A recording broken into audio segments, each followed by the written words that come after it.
Welcome to USQ Artsworx Artist Spotlight. I'm Jason Myatt, and today we're speaking with Greta Kelly from Mzaza. G'day, Greta. How you going? Hi, Jason. I'm well, thanks. Awesome. Well, Greta, you're on the other side of the planet right now. You're in the Czech Republic. Yep. But you're going to be performing at USQ Artsworx Wednesday, the 31st of August at 6 p.m, and we'll give people more details about that a little bit later on.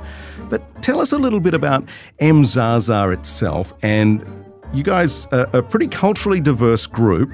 Tell us a little bit about Mzaza to start with. Well, we started out 12 years ago. Pauline, our vocalist, was after some musicians who played the music that reflected her family's heritage.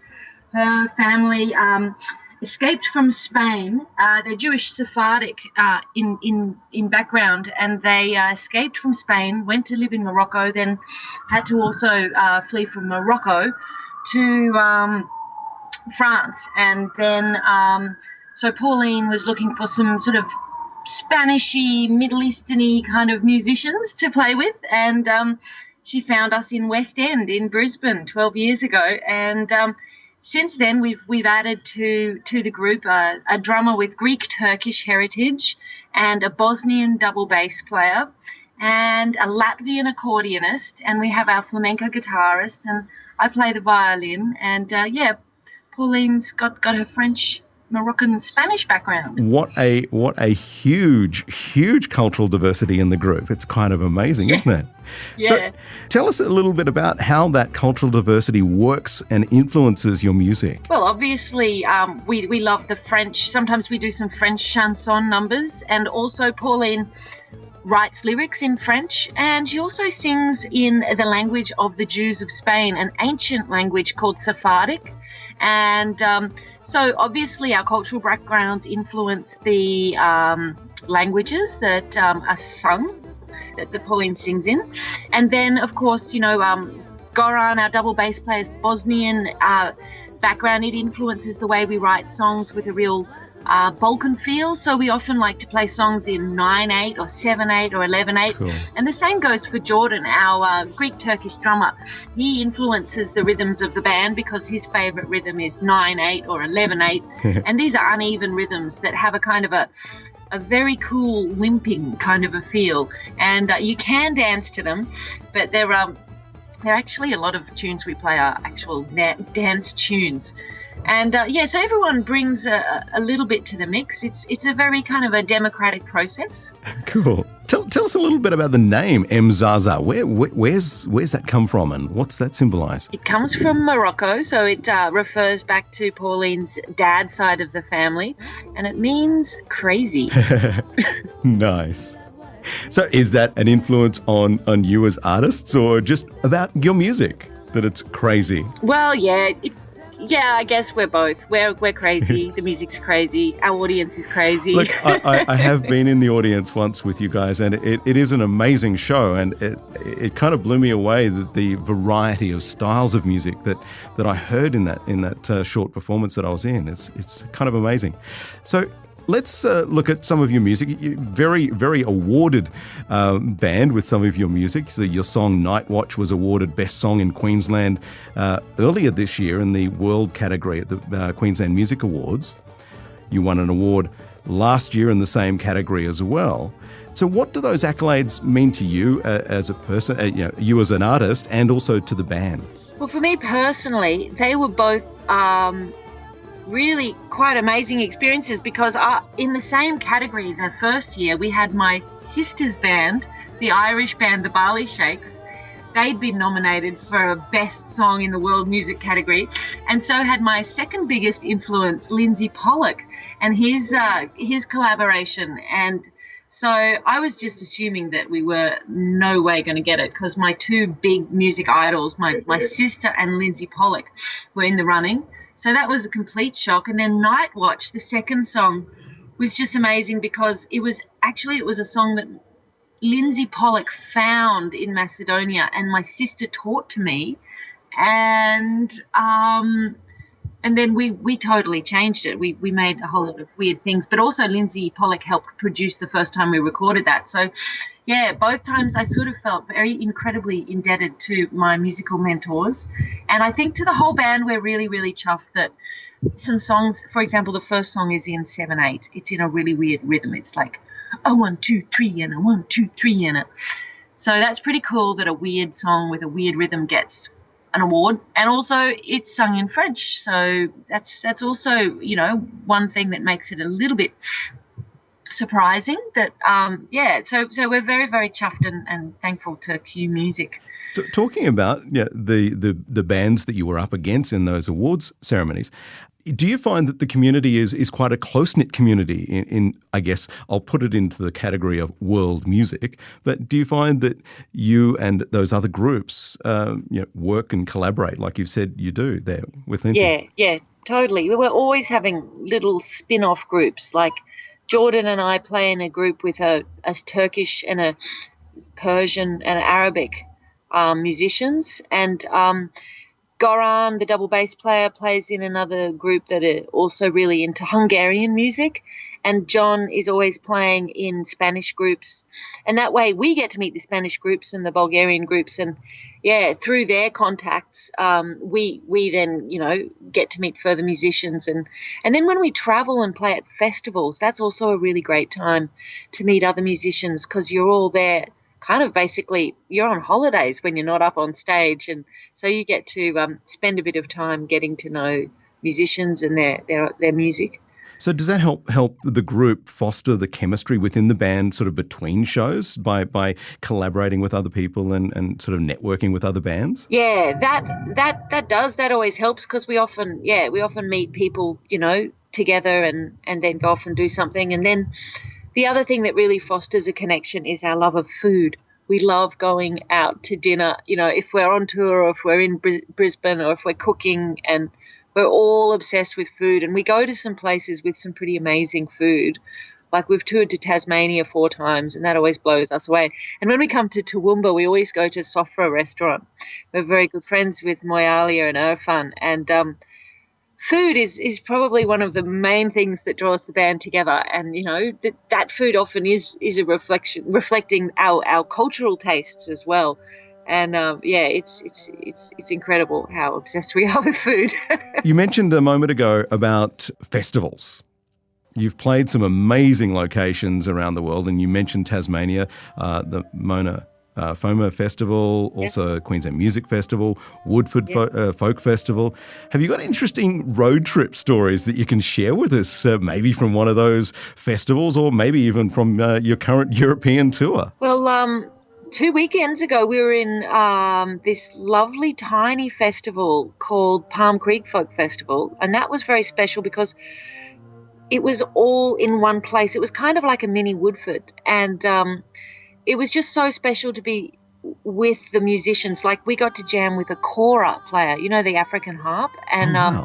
I got to play musical saw just because we were all hanging out with all of these musicians, and that doesn't always happen at festivals. We played recently a lot of festivals that happen in a town, and they're interesting because you get to see Katoomba, like if it's the Blue Mountains Festival, or you get to see Cygnet if it's the Cygnet Folk Festival, or we went to Mount Beauty and stayed in a beautiful ski lodge. But, because it's not like a camping festival where you're all, in this one spot, we didn't actually connect with as many musicians at those 3 other festivals as we did with, when you're staying in a tent as opposed to a hotel. You really do get to meet other musicians and jam with them, and that really is often for me the highlight of going to a festival.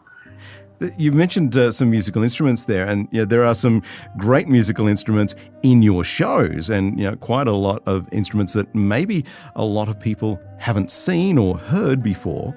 They would have heard the flamenco guitar, and they would have heard probably the accordion and the double bass, and I play the violin, but I also play the kemençe, which is a Persian spike fiddle, and that's got a very haunting sound that is achieved through some amazing technology. It's kind of got a wooden cone in the body that acts a bit like a resonator. guitar, speaker cone, and then it's got sympathetic strings, and it's bowed, and it's very traditional. It's like a Persian violin, but it's actually made in a non-traditional way by a luthier from Armidale. His name's Peter Biffen, and I found his instruments through some great Greek and Azeri and Persian musicians. And then I traced it back to the fact that they were playing an instrument made in Australia. Wow. So, yeah, it was kind of strange. I was listening to the music from overseas and then realised, their instrument was made, a couple of 100 kilometres from where I live. So, yeah, I got one of his instruments. And then we've also got what else have we got in the band? Accordion. Our drummer's pretty cool. He plays cajon. He sits on a cajon, which is the Portuguese box drum that's played in flamenco music. And he also plays darabuka, which is a lovely instrument that is played throughout the Middle East, hand percussion. And so, yeah, it's a big mix of instruments. Wow. So before your show on the 31st of August at Artsworx, you're going to be doing a music workshop as well. What can people expect from that music workshop with you guys?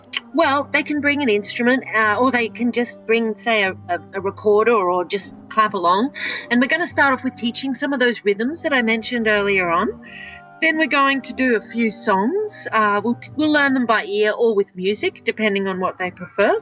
And it's probably going to be a Bulgarian song in 7/8 and probably a Turkish song, but we'll ask them. We could do several. We'll just ask what their interests are. We can kind of be flexible. Nice. And then at the end, we're going to do some actual lyric singing, and Pauline's going to sing and teach some songs in French and probably that Bulgarian one as well.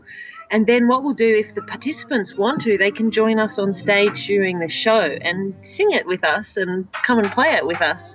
So percussionists are welcome, people who play guitar, accordion, harmonica, the spoons, pretty much any instrument, bring it along. And, yeah, even if you just want to come along with your recorder, your phone, and record the song and learn it at home. And yeah, if you're just interested in the culture of the music, we tell a lot of stories about the origins and, yeah, the influences of the music as well. I think I personally found that something fascinating when I heard you guys perform and the stories that come along with the songs. And I found that just as much interesting and engaging as an audience member, and it was nice to hear that cultural heritage behind this song or the style of the song was written in.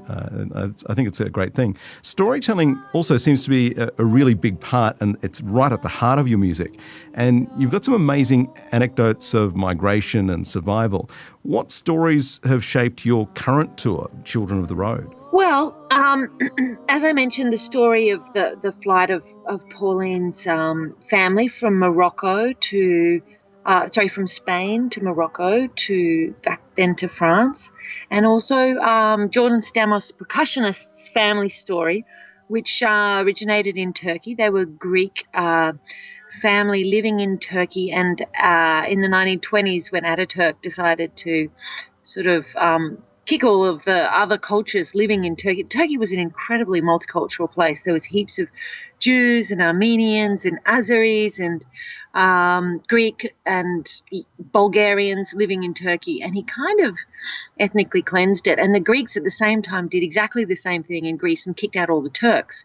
And they had this population exchange, and so Jordan's grandfather was a refugee from Turkey to Greece, and they ended up in Athens and Piraeus, a place where they were kind of in a ghetto, the Turkish-speaking Greeks, and they might have been in Turkey for 5 generations, and they spoke Turkish, not Greek, and they were incredibly ostracized and had such a hard time that then Jordan's grandfather became a refugee for the second time and fled to Australia.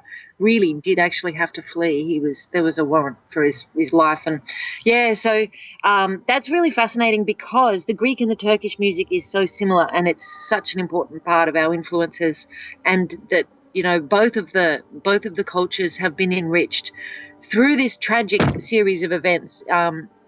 Greek music became incredibly enriched by Turkish music. A whole genre came out of it, this population exchange called Rebetika.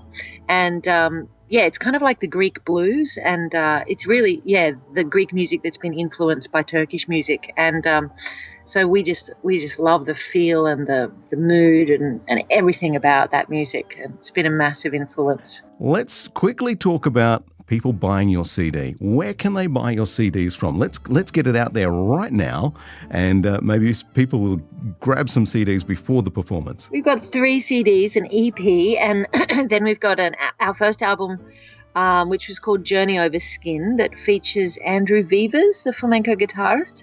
That was released in 2011. And then we've got Ghosts, which was released in 2015 and has won several awards. And they're both available, all 3 of them, the EP and the 2 albums are available from www.mzaza.com. So that's MZAZA. And we'll post, if you buy us a CD, we'll post one out to you. Nice. Very, very quickly. Fantastic. So as we mentioned before, you're on a massive European tour at the moment, which includes France, Germany, Switzerland, the Czech Republic, where you are right now today, and also Austria. Toowoomba's one of Australia's more culturally diverse regions, and I think audiences here are going to absolutely love you. And we're really looking forward to it. Is there anything on this current tour that's really stood out for you at the moment? Any city that you're visiting for the first time? Well, for me, we actually haven't started the tour. We start tomorrow, and for me, I'm in Czech Republic, collaborating with some musicians I used to play with 20 years ago. Wow. I lived in Prague for 4 years, and so for me this tour is really exciting because I'm bringing my friends and my band back to meet the people who I first played world music with. And so I'm doing a little collaboration. I'm going to try and get some of the members of Mzaza to join us. So we've been working every day on some new material that we're going to play with Mzaza live on a boat in the middle of Prague. And then we're going to do another session, another concert in a very old manor house, 40 k's out of Prague. And I can't wait to show the band this amazing old building. Then we're going to play in another amazing pub with that's run by a friend of mine who I used to play with 20 years ago. And it's going to finish with a session, which is where you just all get around a table and play music together. So that's what's really exciting for me is, just getting to see all these really old friends and very major musical influences on my life. And it's just brilliant. And I think the same thing is going to be for Pauline, who's having us to stay in Paris with her sister and family. And it's just awesome. Oh, that's exciting. That's an exciting time for you. Well, we're so much looking forward to seeing you at the 31st of August. Mzaza playing at USQ Artsworx in Toowoomba at 6 p.m, but tickets are available for the concert and the 2-hour world music workshop which precedes the concert, and tickets are available at artsworx.com.au. We are so looking forward to it. Thank you so much for your time, and thanks for speaking Jason. with me from Prague. Thank you very much. Thank you. We're really looking forward to seeing you all. We'll see you very soon. Thanks so much, Greta. Thanks. Cheers. Bye. Bye.